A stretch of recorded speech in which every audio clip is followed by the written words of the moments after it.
So this is about down payment verification. There can be many variables that come into play when attempting to provide a paper trail.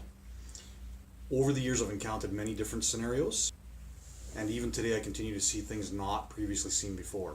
This document is meant to help you, or this video is meant to help you get as organized as possible and hopefully avoid having to provide more documentation than necessary. The basic requirement is that we must provide a 90-day history of any accounts that the down payment is coming from. It must show your name and your account number. This should be easy. However, if there's any transfers from other accounts into this account, a history of that account is now required as well. Another thing to be aware of is that any deposits of more than $1,000 into any account history provided would require backup as to where it came from. Common examples of this would include, but are not limited to, the sale of a vehicle, an income tax return, reimbursement of employment expenses, bonus income, or a spousal buyout in the case of a marital breakdown. Please keep as accurate records as possible. Keep any paperwork related to any deposits into your account. The following is a list of commonly used accounts and the best way to provide a history for them. Accounts at your normal banks, like a checking or a savings account, a TFSA or an RSP, the best way to provide that history is through online banking. All you do is simply log into your online banking, and depending on the bank you're with, near the top you should have a drop down or a button. So the drop down will have a date range in there, or it'll have a button that says 30, 60, 90 days. You just click on those till you get the proper date range, and then you select that range. Once that history is loaded onto the screen, there will be a print button somewhere on there, and you just click on the print button, and then when the options for the printer comes up, you want to save it as a PDF. Don't print it, just save it as a PDF to your desktop. Once you have that on your desktop, you can just simply email it to me. It's that easy. Where it becomes a little more difficult though is that more than likely your name's not going to appear on that history. Okay, it'll show your account number, but probably not your name.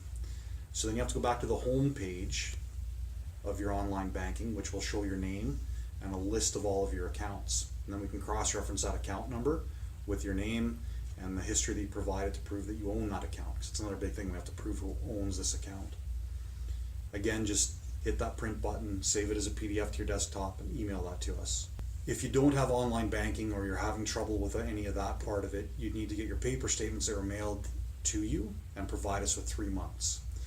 In your online banking, you can also find your PDF versions of your statements as well. You can always save those and email them to us as well if you're having trouble getting these histories.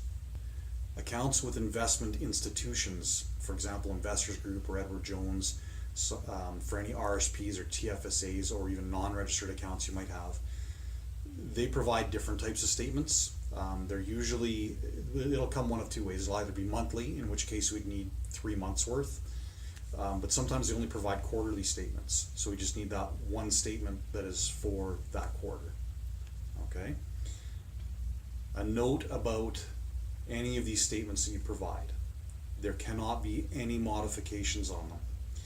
That includes blacking out any transaction in an attempt to maintain your privacy. The banks will not accept any altered statements. They don't care where you spend their money, or where you spend your money, sorry. There's no judgment on that end. Please just do not make any marks on it. So this explanation is meant to help you simplify the process of providing your down payment confirmation, but is by no means exhaustive. You need to be prepared that often a document provided leads to more questions and possibly more documentation required. The banks can and will ask for whatever they want. It can be very frustrating, but be patient and know that they're not trying to say no. The lender and I are working hard to get to the same result as you, a completed file that results in a funded mortgage. It's difficult to anticipate what anyone has done in their accounts until we see them.